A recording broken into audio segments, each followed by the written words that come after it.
Bismillah ar-Rahman ar-Rahim. This is Ahmed al-Shara, and he is a Syrian man. He is a leader of armies.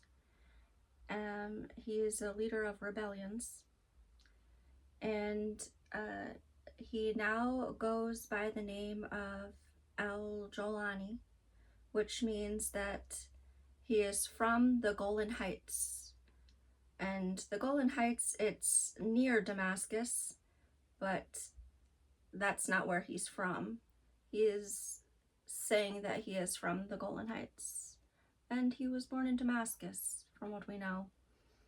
So this is one of the most wanted men in the world, and I just can't understand why Xi Jinping is not the most wanted man in the world, but alas, this one is the most wanted man in the world.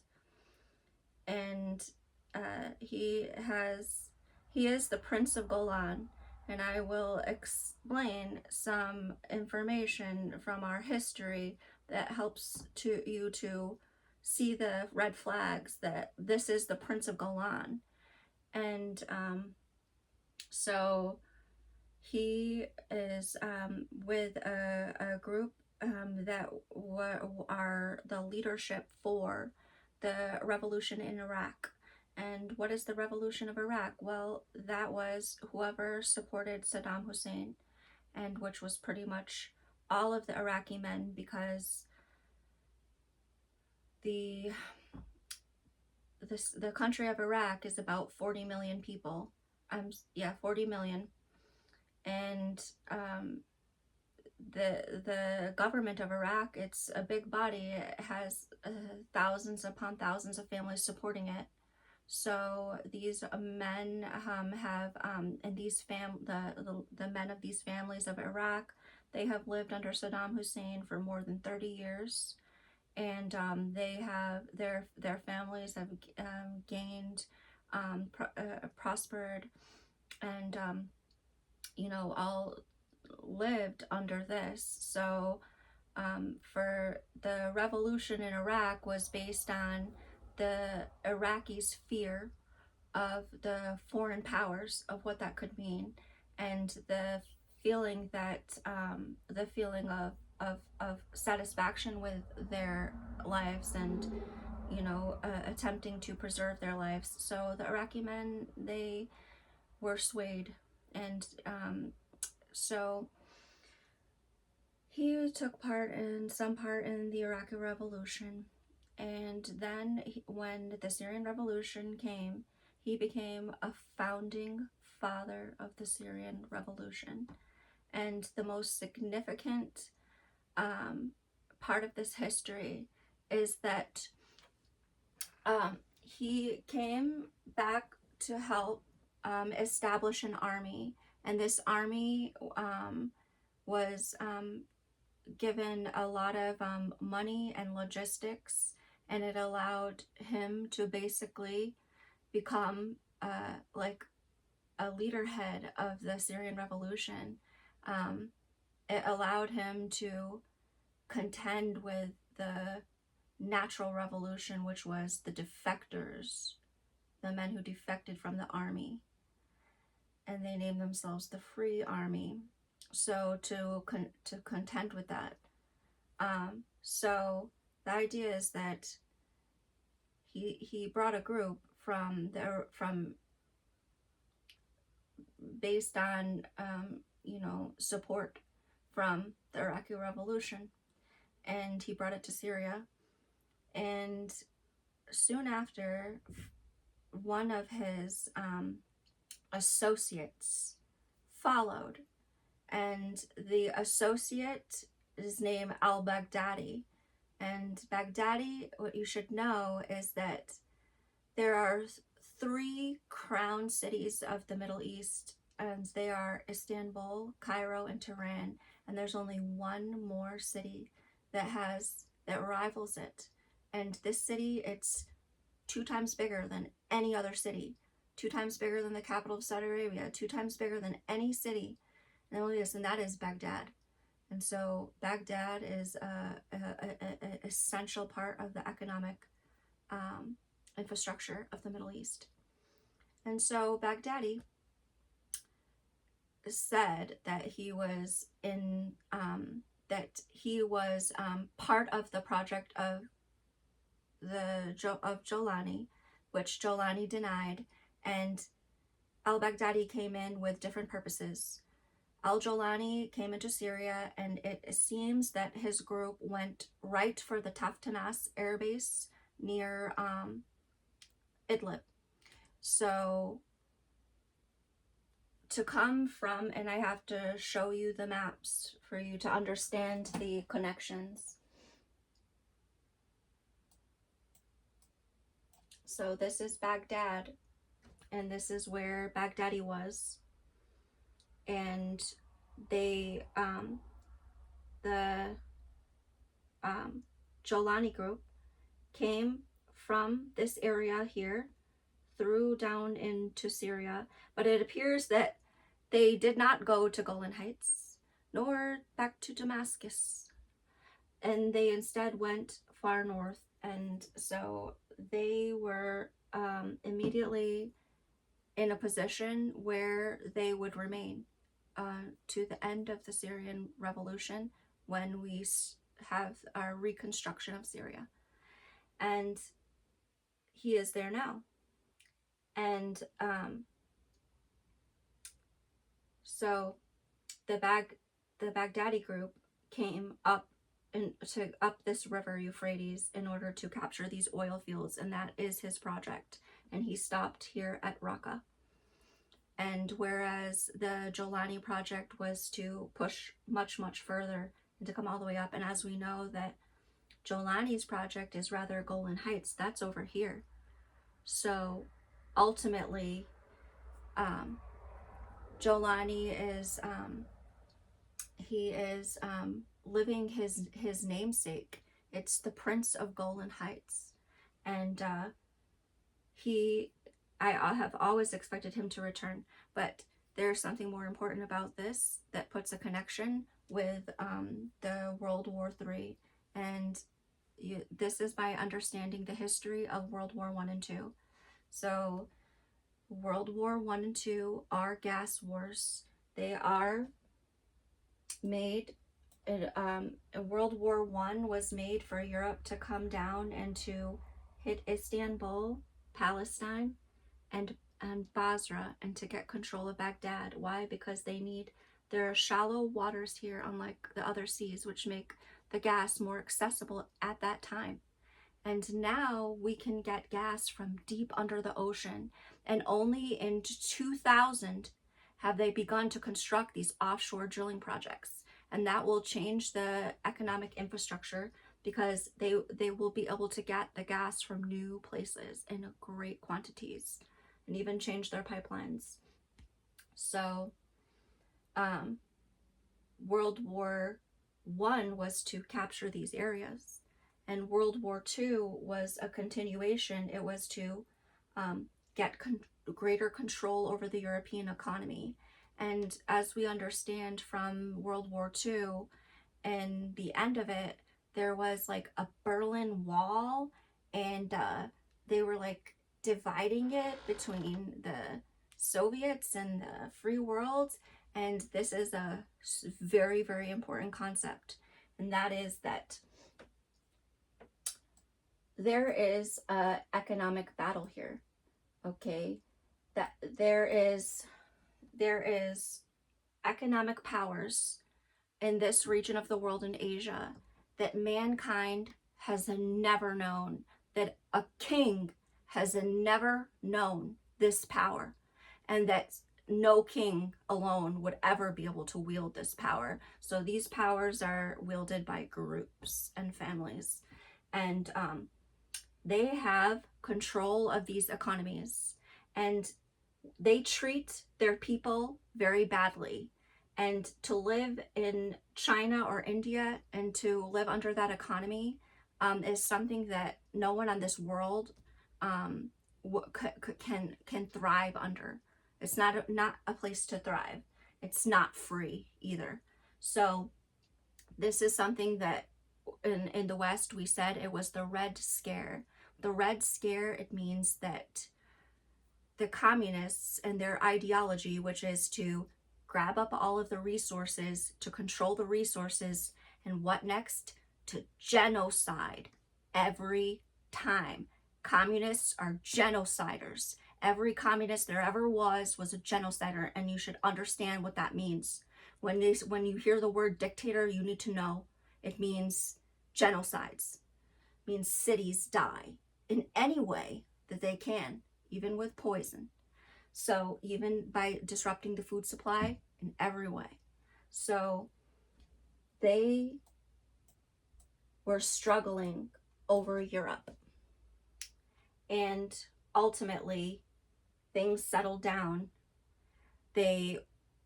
After they killed 100 million people, it was like 100 million, 50 million, another 50 million. So like within 50 years, they genocided 200 million people. This is the way. This is how they work. This is the empire. So that is what they did.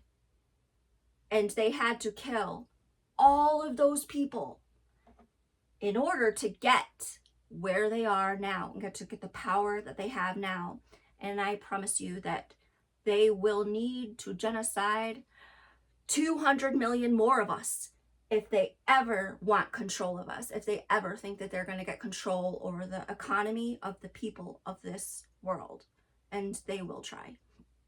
And they will have new weapons.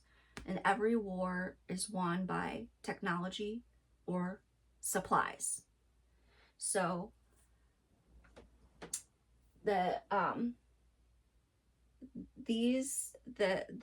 communists are a matter of life and death for every free living soul on this planet, and they are moving this way. So how can we understand this? Supposedly the West is our last hope. They are the free world.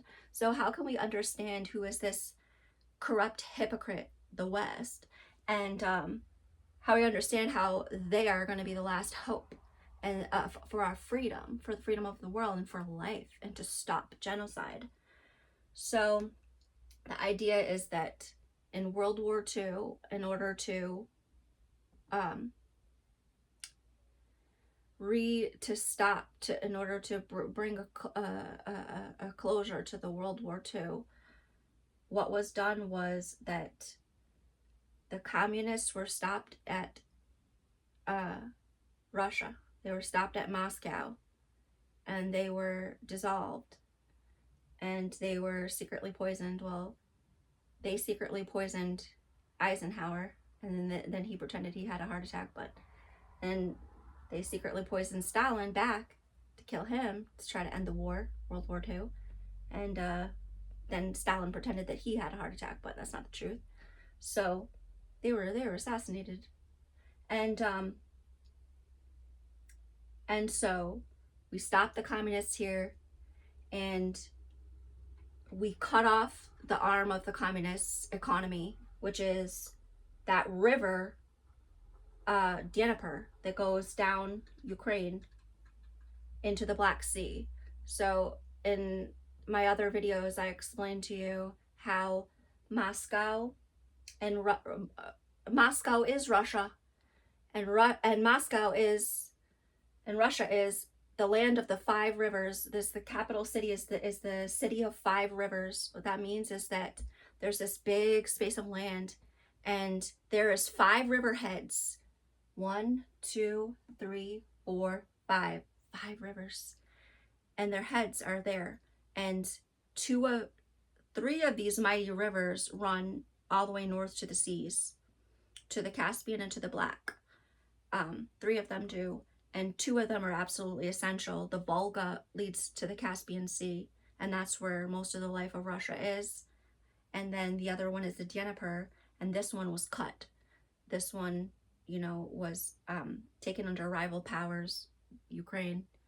And this same concept is repeating. So in the World War II, we had the Western powers had economic um, uh, connections with Tehran. And when the Iranian Revolution happened and this Ayatollah came to power, his work was to dissociate and to disconnect all of the economic connections between Tehran and the West.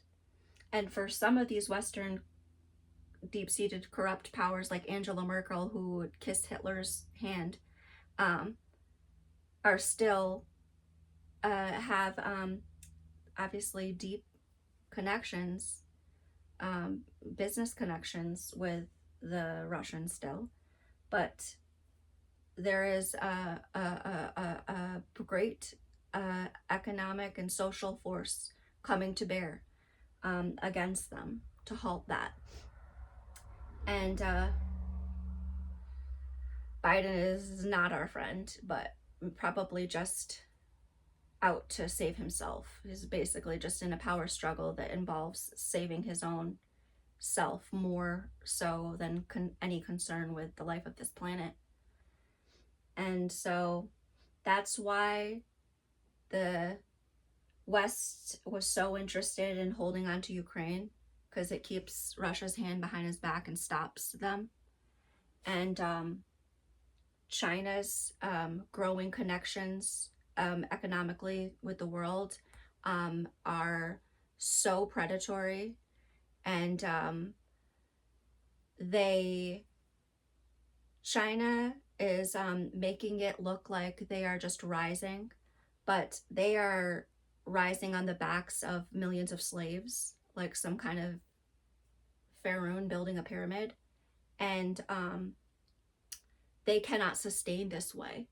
China will not be able to sustain this way because China is playing with fire. China is going around to all of these other countries and asking all of these other, leaders to exploit natural resources and make deals, and the pressure comes under, and China is just playing with fire. They're playing a dangerous game. Yes, these might be piranhas and not sharks, but 1,000 piranhas. So the control of Ukraine and the control of Tehran are essential underpinnings in the world wars. They're all World War III. It's gas war, and the other essential place is Cairo. So Cairo has connections with the British gas trade and with the French gas trade.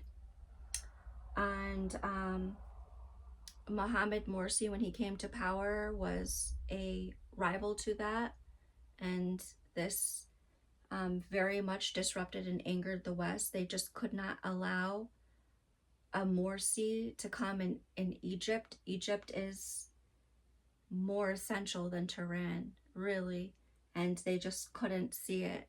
And so a descendant of the last president who reigned for 30 years, Hosni Mubarak, who also led the, oh no, that was Nasser that led the fight against Israel when they were first established.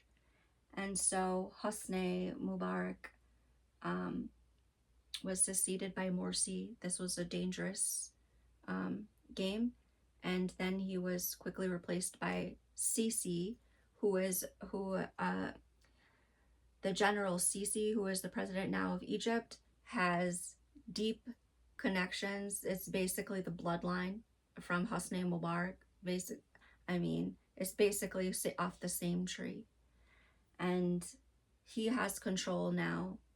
And this is likely the red flag about the silence of Egypt about what's going on, what's happening in Palestine. And what's happening in Palestine is that they are trying to remove these people from the land, and they have done it for decades. And and to destroy a city is blasphemy against humanity. That's what they are doing. So these are connected, and the some of the most important and influential elements of the politics of Syria and the war that's occurring in Syria now is the Iranians, because the Iranians have their business. They've been all over in Syria, and every time Syria gets bombed some more, all we hear is everything, oh, the Iranians. And unless it's ISIS. And then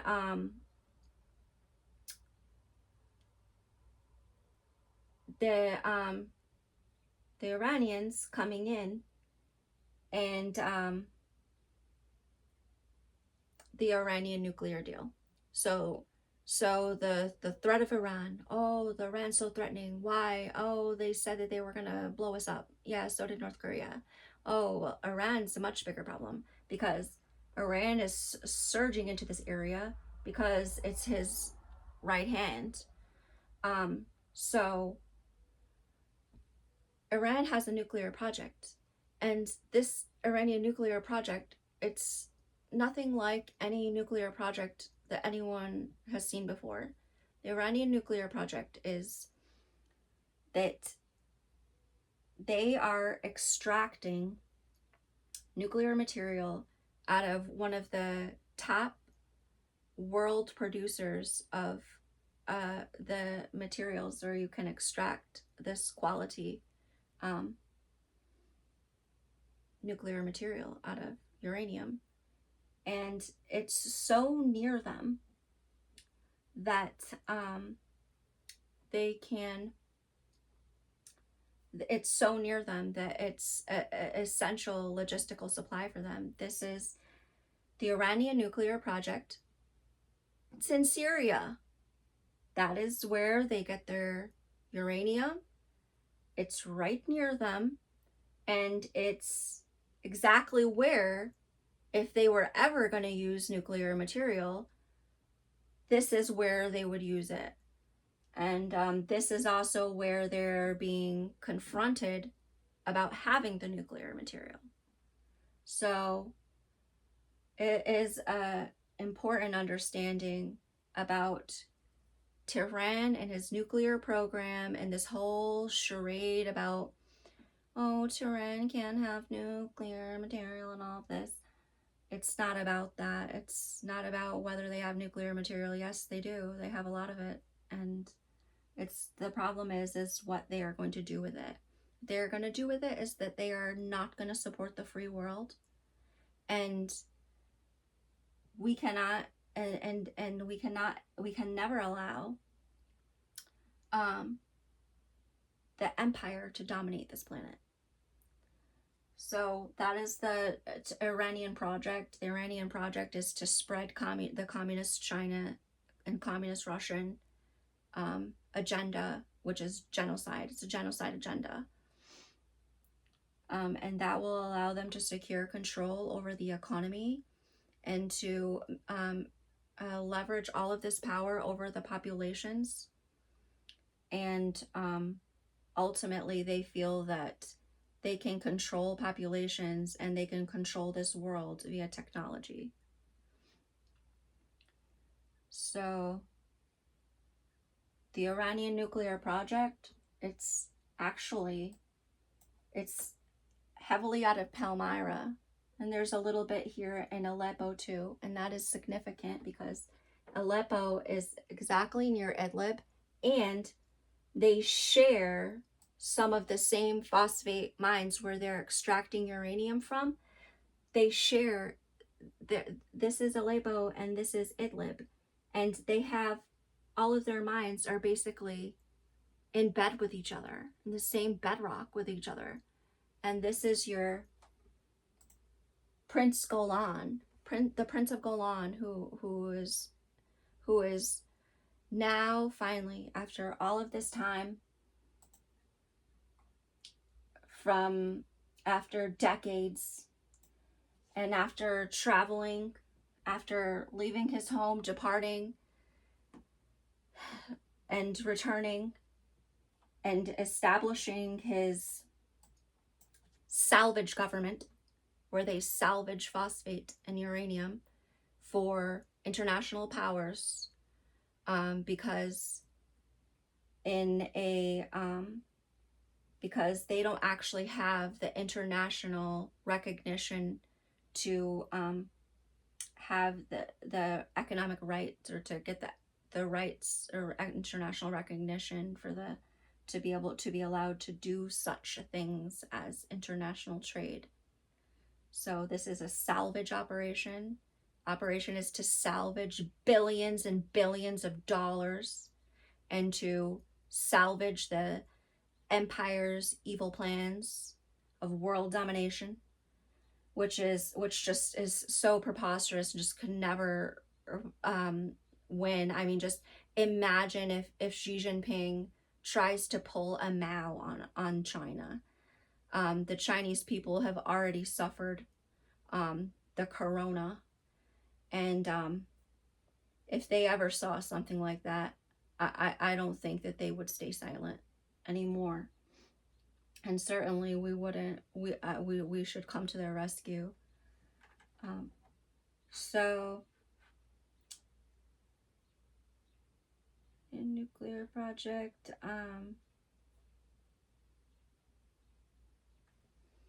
I feel this is the last thing for now, is the connection to the Prince of Golan is deeply connected with this, and anyone who names himself Golani, and has an intention to go back into such a place as Golan. It's the overlook where the prophet Jesus was teaching his followers, is the Holy Land, and also it's a diamond country. So there's riches, tons of riches in the Golan. And this is how I forget. The last piece is Amman. So of all of the west or the east shores of the Great White Sea, there's only 3 cities here there's 3 cities here, 3 powerful cities here. They are Beirut with 3 million people, Irbid with 2.5 million people, and Amman with 4 million people. And there's no cities here this size. Everyone else is half the size, and if not a quarter of the size. So those are your ruling powers, and that's exactly who's coming into play now, is Beirut, and